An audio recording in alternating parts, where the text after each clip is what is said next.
What if the most beautiful place in the world was closer than you think?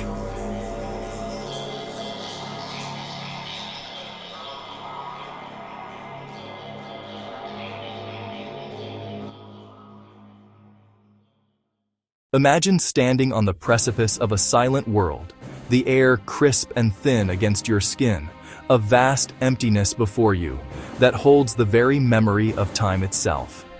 You have arrived in the dark, guided only by the faint promise of starlight and the quiet crunch of your own footsteps on the dusty path. Below, the canyon is a deep, indigo ocean of shadow, a sleeping giant. The world is holding its breath, and you are holding it too, waiting for the first touch of the sun to reveal the masterpiece carved over millennia by the patient, relentless work of water and wind. Then it begins. A single delicate thread of pale gold appears on the eastern horizon, so faint it could be a dream. This initial light spills slowly, almost hesitantly, into the abyss, catching the highest points of stone first. What was once a uniform darkness begins to differentiate itself into layers of form and texture. The distant rim across the chasm ignites in a fiery orange, a stark line against the deepening blue of the pre-dawn sky. You can feel the cold of the night air begin to retreat, a subtle shift in temperature that signals the arrival of a new day and a truly monumental spectacle. As the sun climbs higher, the canyon awakens in a breathtaking symphony of color. The deep purples, blues, crimson, ochre, burnt sienna, cliffs, buttes, mesas. You watch, mesmerized, as shadows shrink and rearrange themselves, performing a slow, silent dance that redefines the landscape with every passing minute. The sheer scale is almost incomprehensible.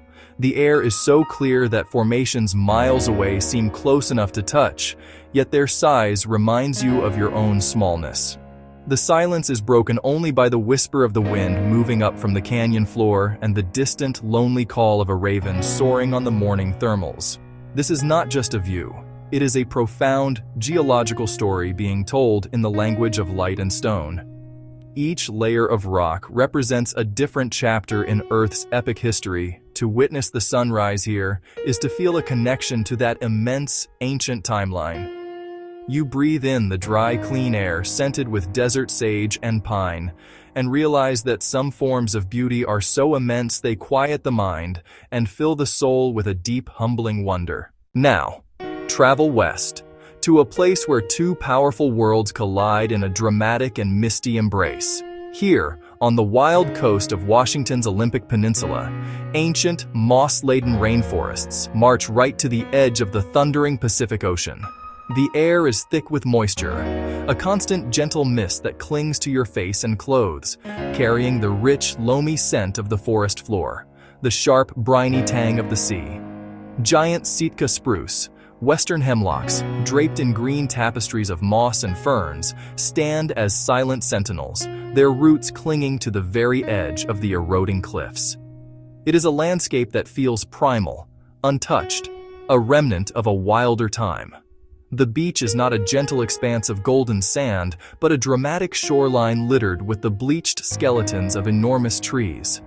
These driftwood giants, tossed ashore by ferocious winter storms, create a natural sculpture garden of immense scale. You can walk among them, their smooth, silvered surfaces cool and solid beneath your hands, each one a testament to the raw power of the ocean. The sound here is a constant percussive rhythm. The crash of waves against the shore, the drag of waves, the cries of gulls wheeling overhead, and the steady, soft drip of water from the dense canopy of the forest just a few feet away. Look out to the water, and you will see the sea stacks, dark and formidable silhouettes rising from the churning surf.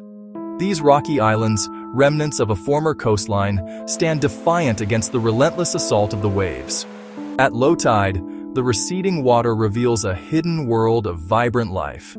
Tide pools, like tiny jeweled gardens, teem with colorful sea stars, anemones, and scuttling crabs.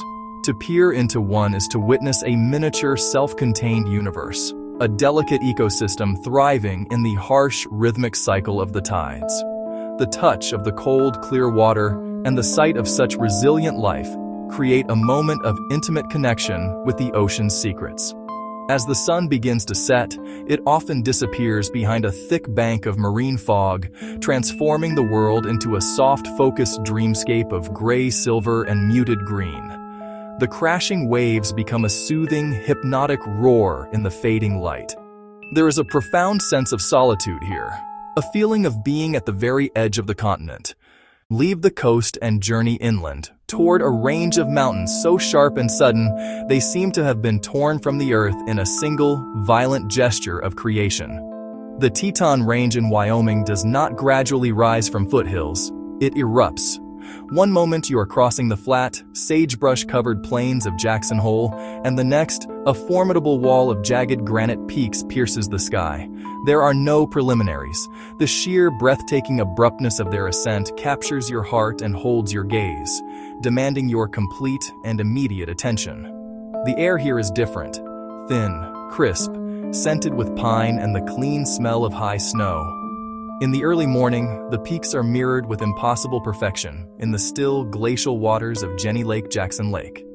The reflection is so clear and pristine, it creates a perfect, symmetrical world of mountain and sky water and light. To witness this tranquil moment, with only the gentle lapping of water against the shore and the call of a loon echoing across the lake, is to experience a profound sense of peace. The world feels new, unblemished, utterly serene. You begin to explore trails that wind into the canyons. The mountains grow more personal, more tactile. You walk beneath towering pines, steps muffled by a carpet of fallen needles. Cascade Creek tumbles over rocks, a constant, energetic music on your journey. Sunlight filters through the dense canopy, creating shifting patterns on the path. You might glimpse a moose grazing in a willow-choked marsh, a marmot sunning on a warm boulder. At a high viewpoint, you look back across the valley and feel the immensity of the space traveled. The peaks, now at eye level, reveal rugged character. Deep fissures in the rock, glaciers clinging to shaded faces, sheer vertical drops that defy belief. A cool wind brushes your face, carrying wildness and freedom. Standing there, surrounded by raw, unapologetic beauty, you feel a surge of exhilaration and connection to something timeless and magnificent. From the sharp peaks of the West, we travel to the humid, languid air of the American South, to a city that seems to exist in a different, more graceful era. Savannah, Georgia, does not shout its beauty. It whispers it through its sprawling, ancient live oak trees. These magnificent giants form natural cathedrals over the streets and squares, their branches draped in long, ghostly veils of Spanish moss that sway gently in the warm, heavy breeze. Walking beneath them is like entering another world, where the sunlight is dappled and soft, and the pace of life slows to a leisurely, unhurried stroll. The air is sweet with the scent of blooming magnolias and jasmine.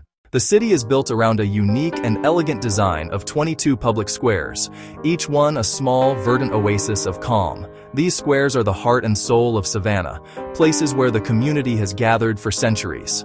You can sit on a wrought iron bench in Chippewa Square, listening to the gentle splash of a fountain and the distant clip-clop of a horse-drawn carriage.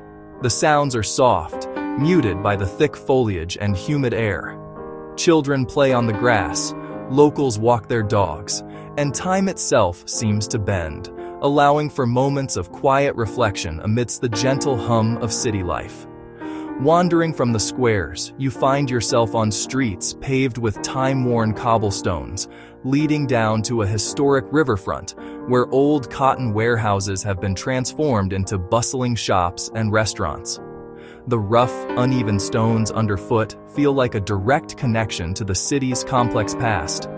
You can run your hand over the cool, weathered brick of a building that has stood for over 200 years, imagining the countless stories it has witnessed. The smell of the salty air from the Savannah River mixes with the aroma of fresh pralines being made in a nearby candy shop, a sensory blend of history and simple pleasure. As evening falls, gas lamps flicker to life, casting a warm, golden glow on the elegant facades of the historic homes. The shadows lengthen, and the Spanish moss takes on a silvery, ethereal quality in the twilight. The city grows quieter, the daytime heat giving way to a balmy night.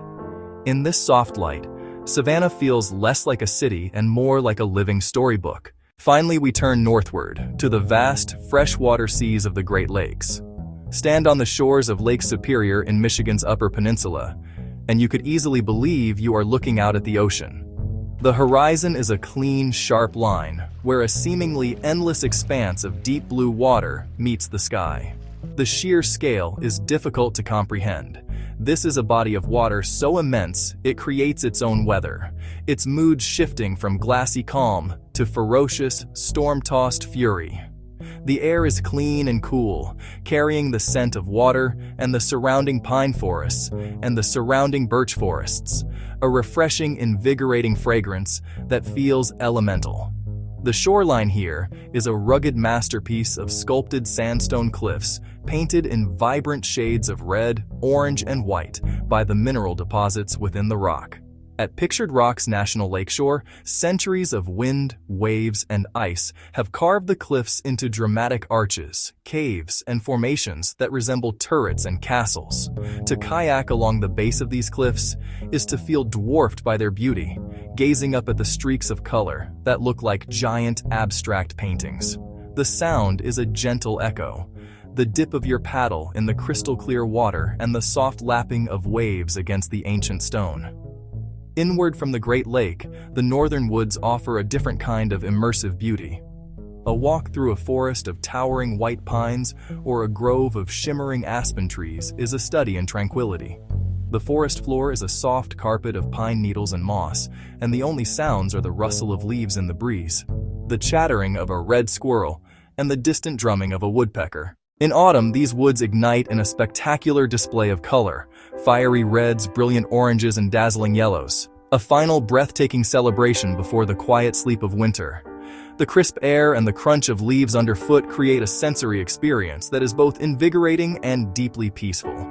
As day ends over the lake, the setting sun paints the water and sky in soft pastels of pink, lavender, and gold. The immense silence of the northern wilderness settles over the landscape, broken only by the mournful, beautiful call of a loon from a hidden bay. There is no grand drama, only a slow, quiet fading of the light and a deep, profound sense of peace.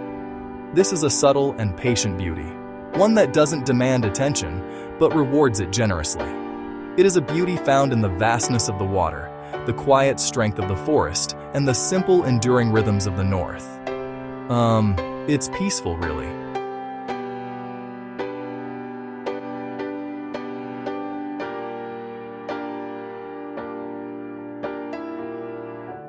The most beautiful place isn't just where you go, it's what it makes you feel.